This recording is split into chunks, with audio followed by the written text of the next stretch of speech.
name is Megan Marks, and I'm from the Counseling Center, and I will let my colleagues introduce themselves. I'm Jack King. I'm the Assistant Administrator for the Division of Student Affairs. I'm Kathy Rose. I'm Facilities Director for Campus Recreation. I'm Annie Kelly, and I'm sorry that you have to hear me speak again. We are just a small representation of the Technology Committee Student Affairs. We do have many other lovely colleagues who are part of this committee.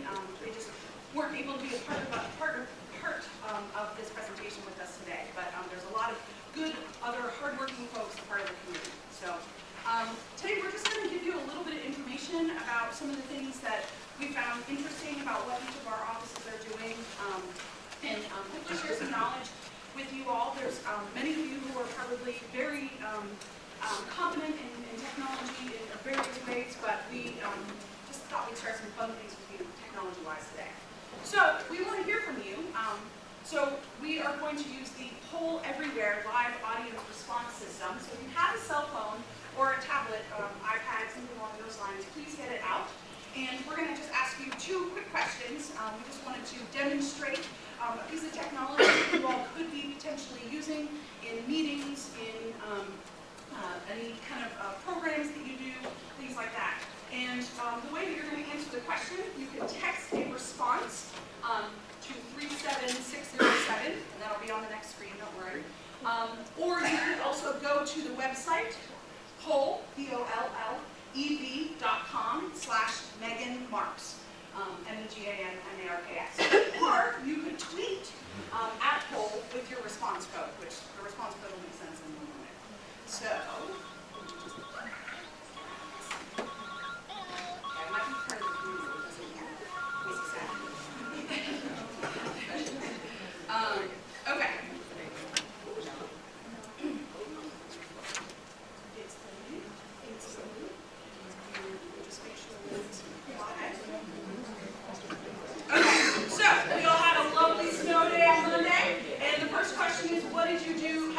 Monday snow day.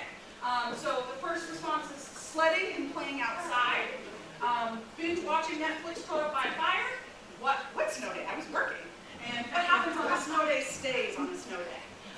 So you can see using those codes, that's where you can text. You can see two people who want to keep their responses quiet. Two people were sledding.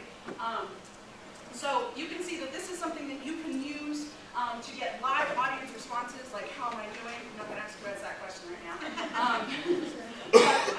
So we thought that this would be a fun question. Great, so we can see it coming in live right now, live streaming. So 11 responses, but today's on the snow day. Okay, and so I'm going to move on to our next question. Let's just see here. All right. And the next question is essay chat. Essay chat, ... I've been there and I follow that. Or I've also been to @the_essay_blog. Or no thanks, I prefer Inside Higher Ed or Women in Higher Ed or at the Chronicle. Or what the heck is that? So if you're on Twitter, you might have a sense of what this means. And we will explain what these things are. We've got 8 people who don't know, 10, 11. Okay, great. This is great. We're going to give you this information. Good. Perfect. So we actually have one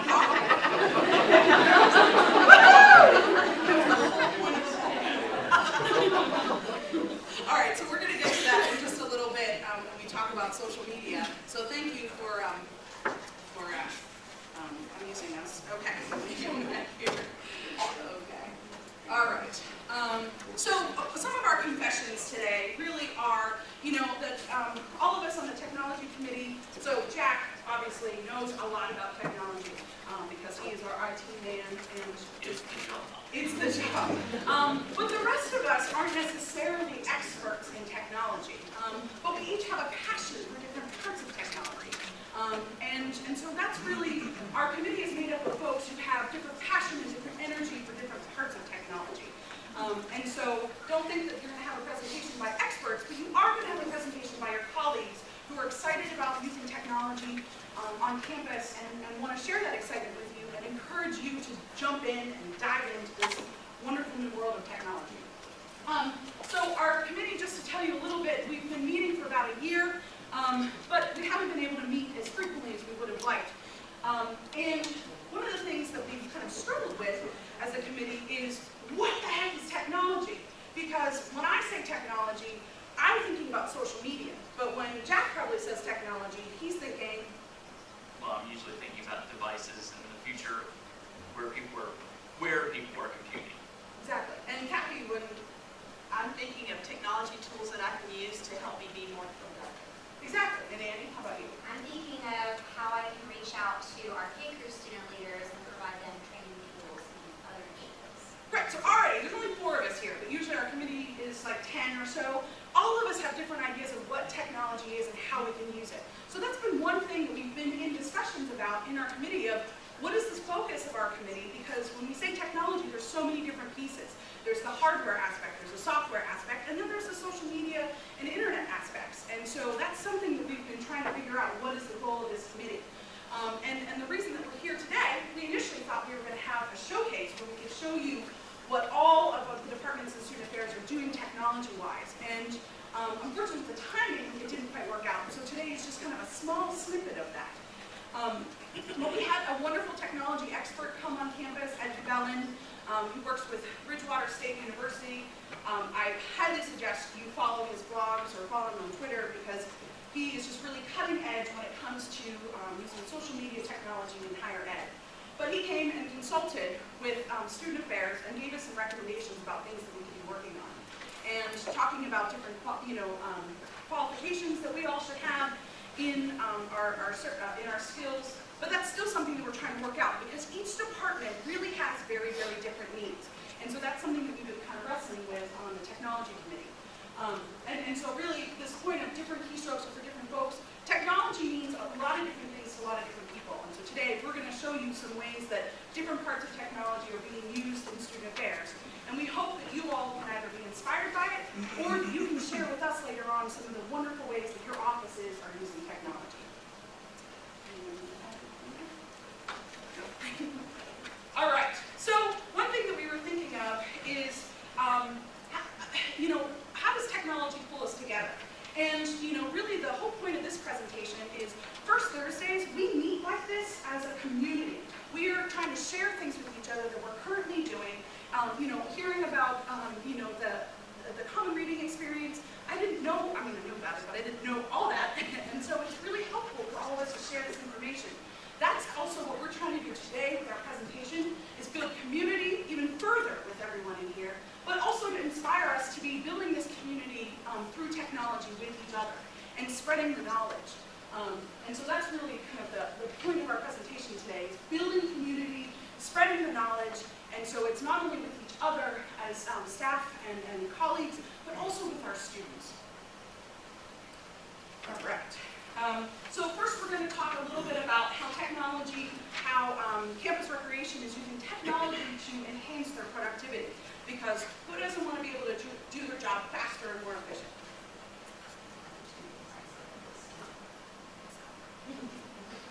Technology, baby. I'm afraid. Can you hear me? All right, so there are many technology tools that can help us be more efficient and productive, and since we're confessing, I'd like to share with you 2 words that have changed my life. Google Docs. I work in a recreation center where by nature we have to be extra vigilant when it comes to risk management, and we have to perform facility checks when we open, when we close, throughout the day, and we have to document everything. So we used to perform our checks using pencil, paper, and a clipboard, and after recording information on these forms, we then had to enter the information onto an Excel spreadsheet, and then we had to figure out where we could store the mountain of paper that we were accumulating.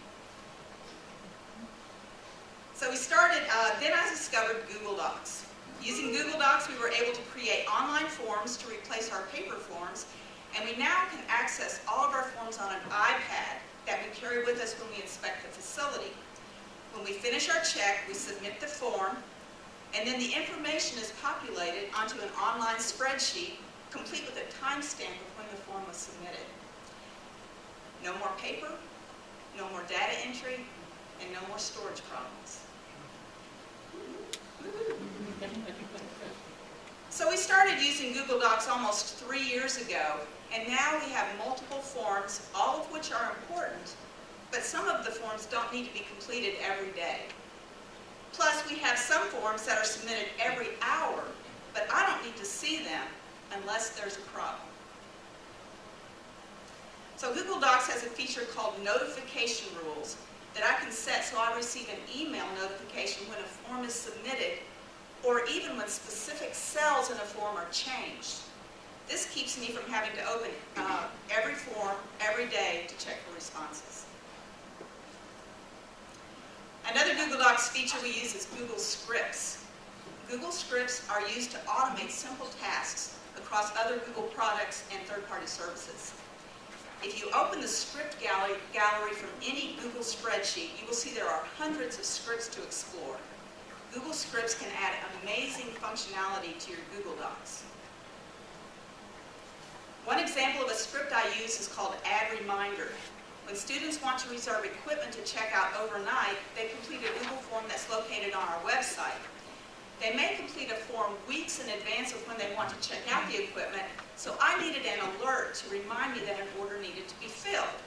So following the directions for the script, I set the reminder to look at a certain column in my form that contained dates, and then to send me an email reminder the day before the date. So if a person wants to pick up equipment on September the 4th, I will get an email reminder on September 3rd that an order needs to be filled. The black triangle, which isn't actually on the black triangle, in the corner of that, means that the reminder has been sent. All right, so I found another script called Autocrat that would email a PDF document to anyone who submitted a form. In my case, all 70 of my student workers were required to take an online quiz. Using formulas, I set the Google Docs so that when their answers were submitted, the quiz was automatically graded. Then, using the Autocrat script, a document containing their score was sent to them immediately via email. The document also contained a link to the quiz in case anyone needed to take it again. On my end, I would get a once-a-day notification that forms had been submitted, and I could then open the responses and see who had completed the quiz and what they scored. But I didn't need to grade those quizzes myself or notify students how they scored because that had automatically been done.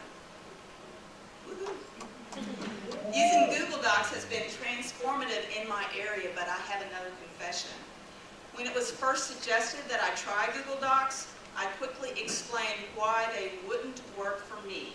I was too busy, I didn't want to have to learn how to use it, it wasn't for me. But fortunately, the data entry was so cumbersome that I was willing to give it a try. And now Google Docs put my wheels on our facility processes, and since then we've added other awesome new technology tools as well.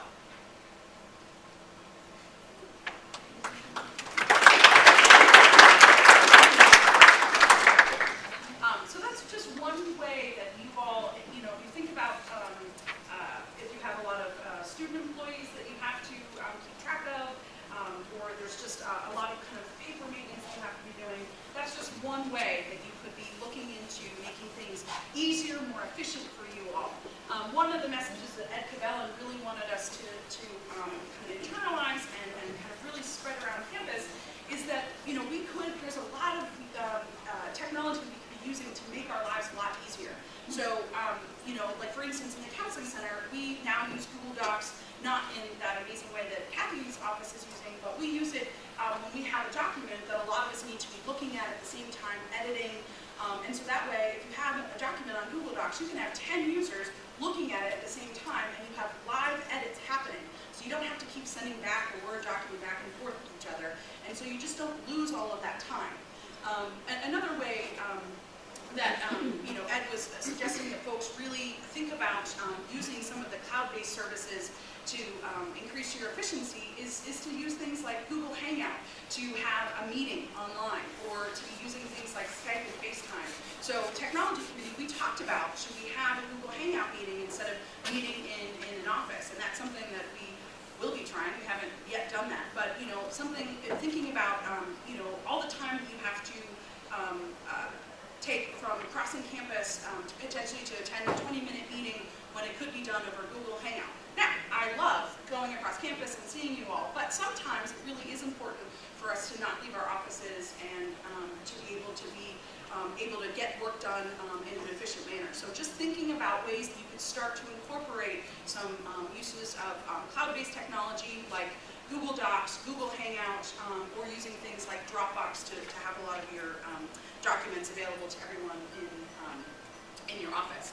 So the next part that we're going to talk about in our presentation is really, the fact that we are in such a shift here. Our students want to participate in their learning and in information gathering and information response in a way that they haven't before. And so when we are interacting with students, we need to be thinking about developing and maintaining a participatory culture. And so Annie is going to talk a little bit about some of the trainings that she's doing that really are engaging the students, and then I'm going to talk about a little bit at the Counseling Center, ways that we're trying to actively have students engaged, not only just in their academics, but also in ways that they can take care of themselves. All right, I'm going to talk a little bit about the best practices that New Student Parents focuses on with our K-Crew student leaders. So, Ryan Wagner. I'm going to pick on you. So Ryan was awesome and helped out with our K-Crew leader interviews last week. So Ryan, I'm going to put you on the spot. What is a K-Crew leader? What do they do? They lead K-Week. They lead K-Week. All right, Leslie, is she here? I'm going to pick on you. What else is a K-Crew leader besides leading K-Week? The first face at first year student C. First face at first year student C, absolutely. There is also an intentional peer mentor program that also coincides with the K-Crew leader that not as many people also know about.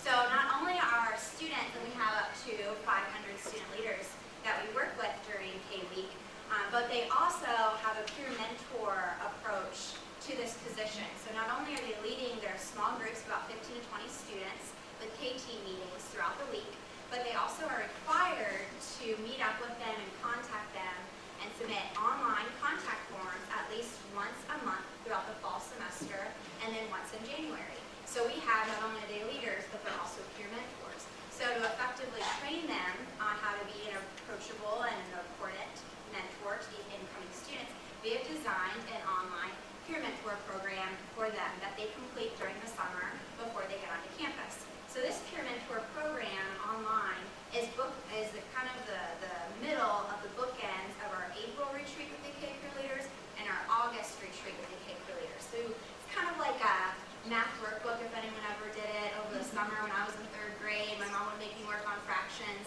This is kind of the same idea that we're having with our student leaders, that we want them to continue to be engaged in the position and learn skills throughout the summer as well. So we have designed an online form, and we partnered with the Hive, which is in the College of Arts and Sciences. Our staff did some very wonderful acting involved, as well as used Camtasia. So Camtasia is a really neat software system where you can do PowerPoints and you can do voiceovers for those PowerPoints. And the Hive was wonderful because they pieced the segments of our staff acting and the voiceovers with Camtasia. So also adhering to those visual learners as well as those auditory learners as well.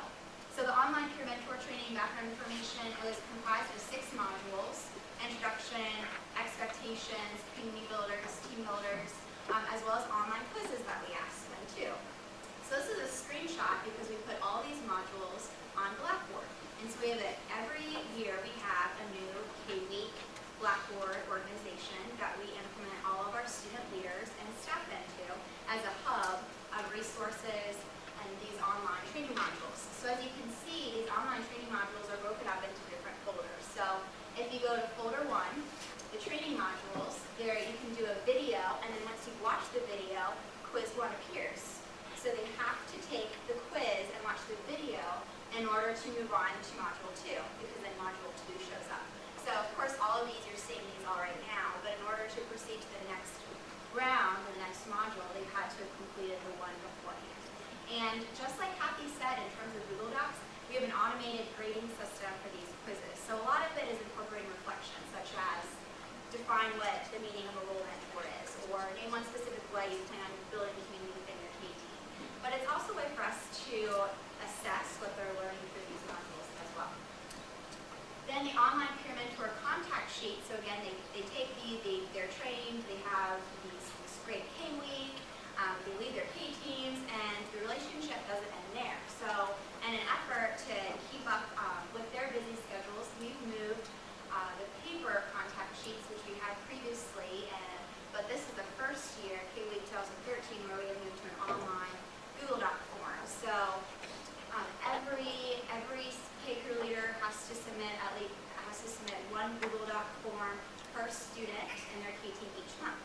So these contact forms are also uploaded onto our Blackboard system, and you can see we have September contact form, October, November, December, January, and each of these contact forms again are Google Docs, but we also have intentionally asked questions in the Google Docs relating to their themes and seasons of transition. So September, we might be focusing more so on ask your student if they're feeling any signs of homesickness, or ask their student if they're living on campus, how's everything going with their roommate, to effectively prompt our students to understand what those themes of transition are and prompt them with specific questions tied to those areas of transition.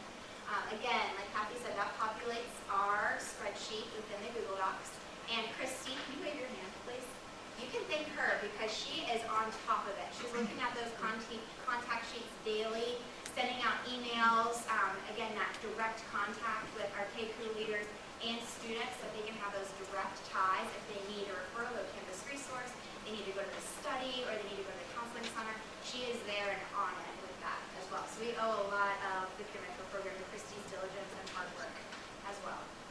So an overview of our peer mentor program and what we've learned is, again, that assessment for what our students are learning, as well as what our new students, their transitional needs are as well. So as we're continuing to collect this information, we'll be able to better tailor our peer mentor program and our trainings and our overall effectiveness of our K crew leaders as it relates to the students and transition piece as well. So technology is paving the way for that.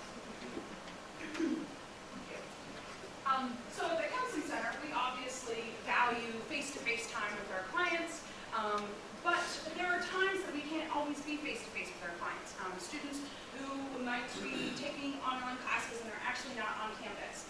Obviously after 5 o'clock, our office isn't open, and so we aren't available for our students. And so while I would never want to get rid of the therapy services that we offer on campus, and certainly,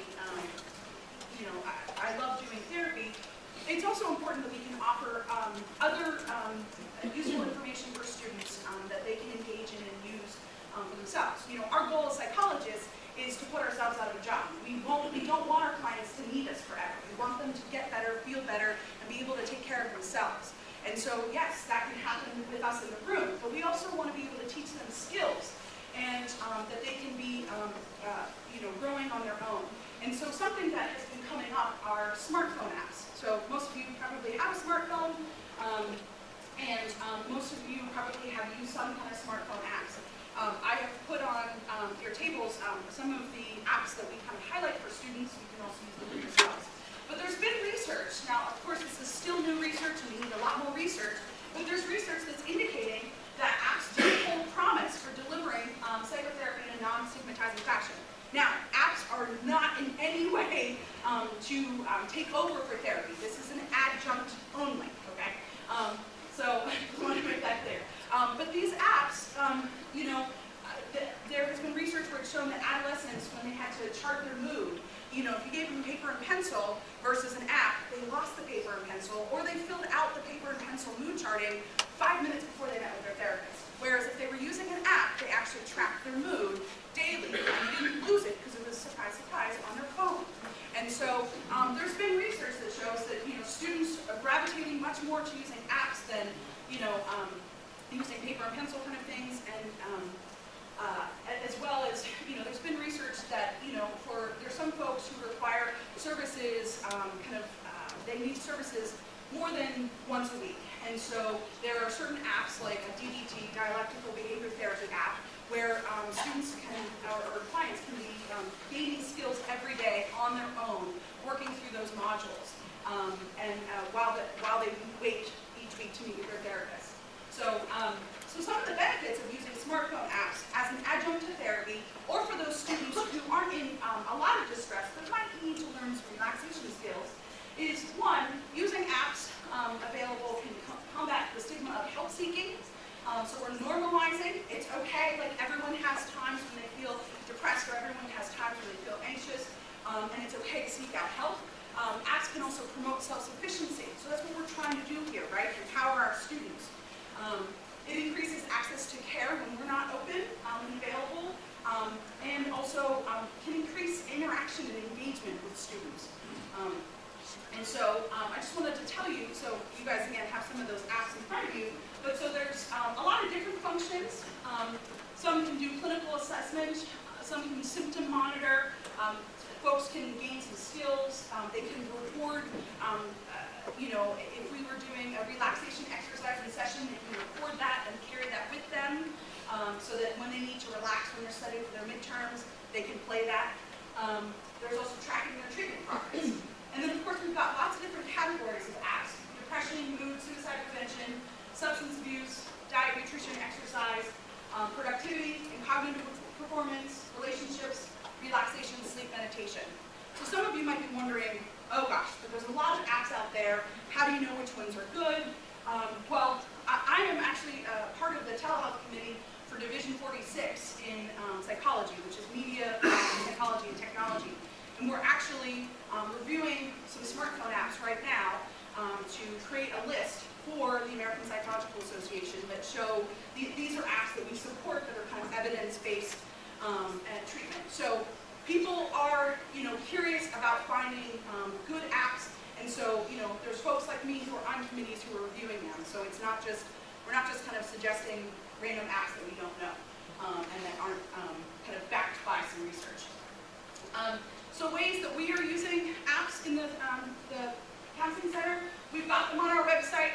I'm in the process. I have a lot more apps to be adding onto our website, but right now we already have some apps, so feel free to go on there and click around. And also we have developed some of these quick guides for specific populations, so like our veteran students. There are specific veteran applications that help with suicide prevention, mood tracking, things like that. But we also have, you know, some specific quick guides for presenting problems like anxiety or folks that have trouble sleeping. And so on your tables, you guys have kind of the presenting problem apps. But we also, when we do an outreach, might suggest specific apps. Like if you're working with students that are going abroad, we might make sure that they have a medication reminder app if they take medication on their phone. We might make sure that they have a translator app on their phone. We might make sure that, you know, that they've got a Maps app on their phone. These are kind of things that they would need when they're abroad.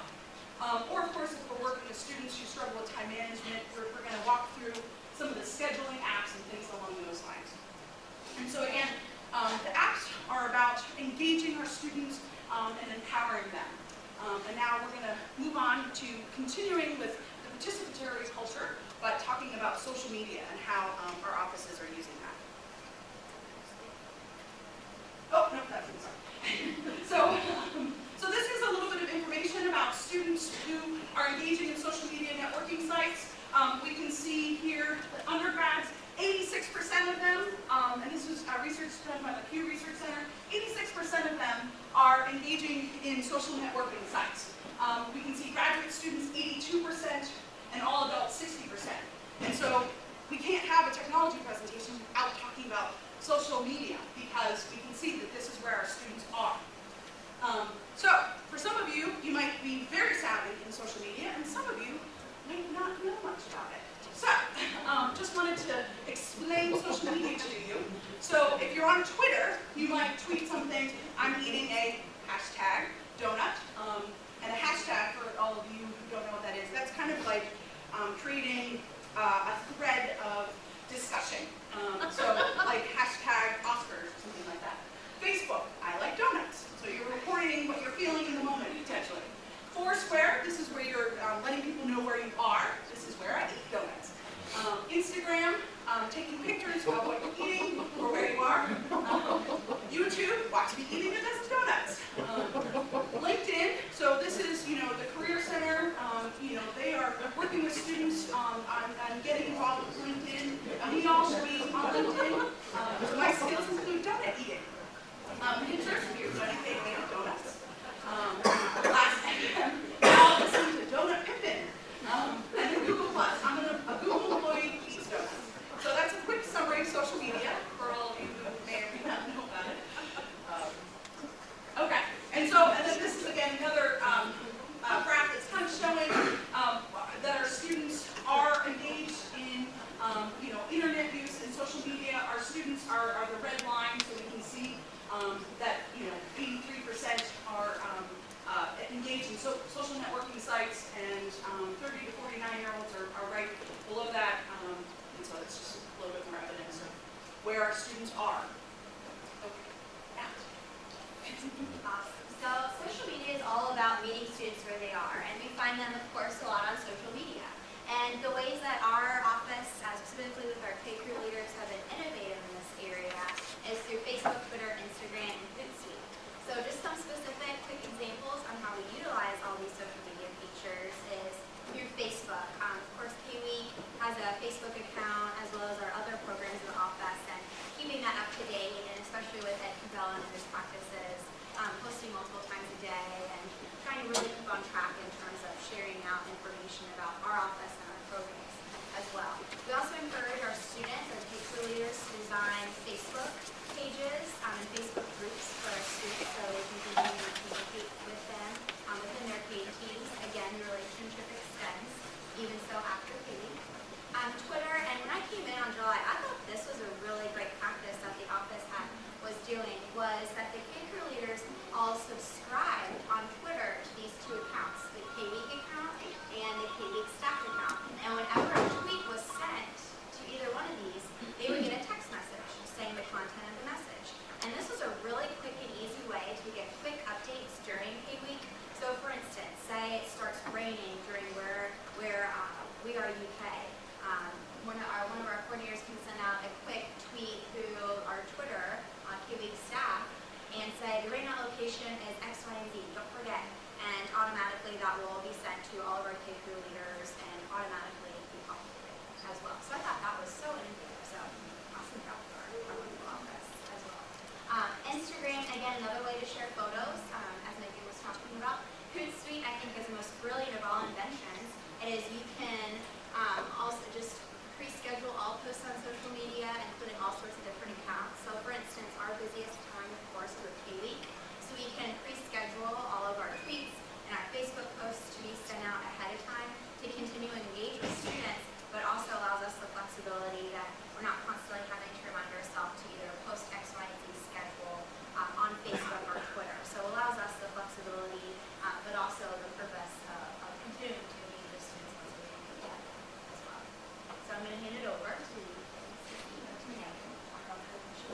And I do want to say, the VIP Center, if you also haven't checked out their Twitter and Facebook, they are terrific. They actually, in Ed's report, looking at technology, he gave them high praises for how much they're engaging with technology, as well as really the social media piece. And so they're doing a fantastic job, so I wanted to highlight that. But so the Counseling Center, we do have a Twitter and Facebook page. And later on in the presentation, I have a lot of the Twitter handles of a lot of the folks, well, not individuals, but departments in the room. And I actually created a list of, it's maybe not exhaustive of every department on campus, but it's got most of it. And so if you all want that, I can also send that out. But so right now, actually, so you might be surprised, but people might not want to follow the Counseling Center on Twitter or Facebook because there might be a little stigma attached to that. And so it's a little bit harder, I think, sometimes for us to get followers than maybe some other offices, which is why our wonderful interns, who are our full-time interns, full-time psychology interns who are with us just this year, are actually conducting a consultation project, exploring what students think about our website as well as our social media use. And so our interns will actually be conducting 2 focus groups where they are reaching out to students all across campus through social media, as well as with our campus partners, and they're going to ask students, what do you want from us at the Counseling Center from Twitter and Facebook? What might get in the way of you subscribing to us on Twitter or Facebook? So we're trying to really meet students where they are and give them what they want. Because what we offer from our office on Facebook and Twitter might be very different from what you all can offer on Facebook and Twitter. And so, and then our our interns are also going to be conducting a survey, about 65 questions. Don't worry, it takes about 5 minutes. Where they're going to be asking a lot more students for their feedback. And then we're going to use that to really guide our social media plan in the Counseling Center. Currently, we do offer social media, and we have grown, I would say at least, we've gotten over 100 more Twitter followers just this year alone, which is terrific. Right now, we're using it to promote current programs that we offer. We share articles about, relaxation or other mental health topics. Retweet other UK programs. And so this is really one of the reasons why I wanted to talk about social media, because this is a way that we can all collaborate together. So we often retweet VIP programs or programs at the MLK Center, and then they retweet for us. And it's really a way for us to all be engaging with each other, as well as our students. And so some of the things that we're doing, we highlight maybe a mobile app on Mondays, mobile app Mondays. Wildcat Wellness Wednesday, where we highlight a wellness tip. Funny Friday, we might send out some videos. And then we typically have a mantra of the day. This seems to be pretty popular. And so, if you're not on Twitter, and I wasn't until, this summer, because I was afraid of it, I would really encourage you in your own personal life to get on Twitter and to see what it's about, because it's a really great way to figure out what's really going on campus and what's going on around us. So for instance, for UK Dance Blue, they raised, over $1 million. Amazing! The day that they announced that tweet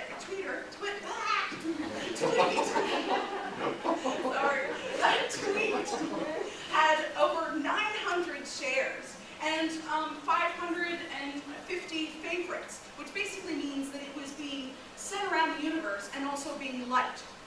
And that's just that one tweet about that number. And then just the other day, they had a live tweet of the student government live debates. And so, this was a great way. I found out the students were debating whether or not they wanted to have the Lifeline Response app on campus. I wouldn't have known that that's something they were interested in, and would love to talk to them about that, and would love, like VIP, to be involved in that conversation. And so now I know something about what's going on with the students that I wouldn't have known if I wasn't on Twitter. And then, of course, just in personal life, the Oscars, they took this photo, it was retweeted over 3 million times. So Twitter is here, and it's very powerful. And so, if you're afraid of it, I would encourage you just to get on and explore. You don't have to say anything. You can just take in information. And so, not only is it a great way to engage with our students, but also with each other and with our colleagues in, higher education across the nation. And so, this is where, in our first polls, we had, #SAChat. That stands for Student Affairs Chat. So I'm able to chat with other student affairs professionals on a regular basis. If I need a book recommendation, boom. Who has a book recommendation for parents who can't let go of their children? Boom, I have responses within 3 minutes, and that's amazing. And so I would encourage you, if you all have Twitter accounts for your departments, this is a list of just some of the people that might be in this room. Make sure you're following each other so that we know what's really going on. And then on our handouts here, there are some suggestions of how you can start following people in the field so that you really can be growing your own knowledge of what it means to be serving our students. Okay. Cool. I put lolcats in all my presentations, so I demanded that we talk about big data, and I have a cat. So raise your hand if you've ever heard the term big data. A couple people, okay. Raise your hand if you've ever heard of Hana here in UK. Okay, Hana is our big data system. So what Hana is sort of a reporting system, an analytics system that we dump data into to get super fast reports. So how are we tying all this data that all of these people talk about, and all like the little tiny pieces of data that we weren't collecting before, like Kathy's room reports or K-Crew engagement information? What are we doing with that data? Like, okay, cool, we got all that data. How do we use it? And we use it in cool, pretty graphs. That's the answer. So this is just some information that I threw together real quick for this. This information is regarding primarily information with the Disability Resource Center. And once once you have data, the next part of it is you have to tell a story with that data. So now that we have all these little component pieces of student affairs data, we're trying to build that story, and we want you all to help us with that. So the data that you all can collect is something that we can put into Hana together, or that we can, collaborate and meet together if it's not something that is public data, to start to build these stories together. So for instance, it's a little hard to read because it's a little high res, but I started looking at Disability Resource Center and sort of the student population there. Like, what is it, we're just now getting the student population numbers for disability to where we can run demographics off of it and all that kind of interesting stuff. So I started looking at the average distance that students come,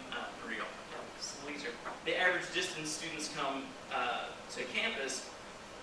Students that are in the Disability Resource Center typically come almost 40 miles further to get here to UK. So the student population, they're coming 40 miles further from their home, their hometown, to get to UK than non-Disability Resource Center engaging students. So those students are traveling further. We also have a much higher first-gen ratio, 13.67 to 9.9 for people who are not. So we're getting a lot more first-gen students who are traveling further, which is against what we know, right? We know first-gen students typically do not travel as far to get to campus. So we are actively pulling those students further than we typically would, particularly first-generation students. That's just some of the kind of stories that we can suss out, and we can say, well, why is that the case? So anyway, it's really neat, and we can throw all these cool graphs together with all this cool engagement data that we've gotten. And so, like, for instance, here is average GPA by age. The orange line are people that are not in the Disability Resource Center. Of course, Disability Resource Center are students that currently have a physical disability or a learning disability. So you expect that to be a little lower. But as you can see, when they come in at 18, much lower. And after that year of help, they're much more in line, still a little bit lower than the normal UK population, but much more in line with what we see at the university on average. Now, I promised Kathy that I would make the the campus rec team look good. The average GPA by age for users in the campus recreation, the blue line is users that participate in campus rec. The orange line is students who do not. So, it looks pretty nice up there. So, yeah. But the cool thing is, how do we slice and dice this data to get it specific to the interests that you all want to see? This is great for us, but what do you want to know? What does the English department want to know? What does business and economics want to know? Well, we can then take this data and say, well, I'm just curious about, the female population. So this is all of that reshaped into just the female population. See, typically, much, similar sorts of improvement. And if we look at males, so the big jump is really in male student improvement, male student improvement in the Disability Resource Center. So it's kind of a neat way that you quickly compare these chunks of data. Okay, so this is my big busy slide. This is Greek organization data. We have ethnicity by chapter, the age of people involved in Greek organizations, the most popular majors, academic alert counts, SAT, high school GPA. All this we pulled, and this took me about an hour to put together. So this is the kind of stuff that we can put together really quick to get super intense data. Well, one of the things that they said, gosh, so we have the average cumulative GPA of each chapter, right? So that's cool.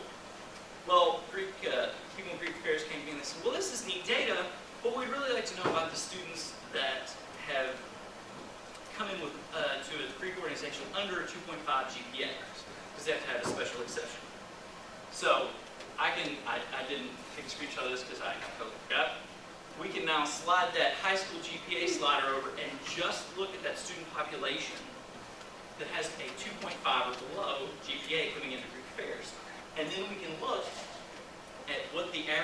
cumulative GPA is to say, oh, here, this organization has the highest success, has the highest cumulative GPA post. What are they doing? How can we use that to inform other things? Similarly, with the Disability Resource Center data, we want to look at that as a way to inform the university community. Perhaps students with visual disabilities may not want to cross major roadways, but we find out, gosh, a lot of students with disabilities are, and education majors and have to walk to Taylor Ed. So how can we use that to inform other places for the registrar, for instance, to say, well, maybe some education classes need to be in on the main campus. Anyway, so this is kind of the gist of what we're doing. And if anybody has any questions, resources open. Let me just say one thing. So, the main point of this presentation was we're not experts. We're just kind of diving in and exploring with the technology. And we've given you some resources where you all can do the same thing. That full checklist, it's got a lot of how-to guides on it. How to get engaged with Twitter, social media, but also how to use some other programs. So if you don't have your own copy, you can QR code it.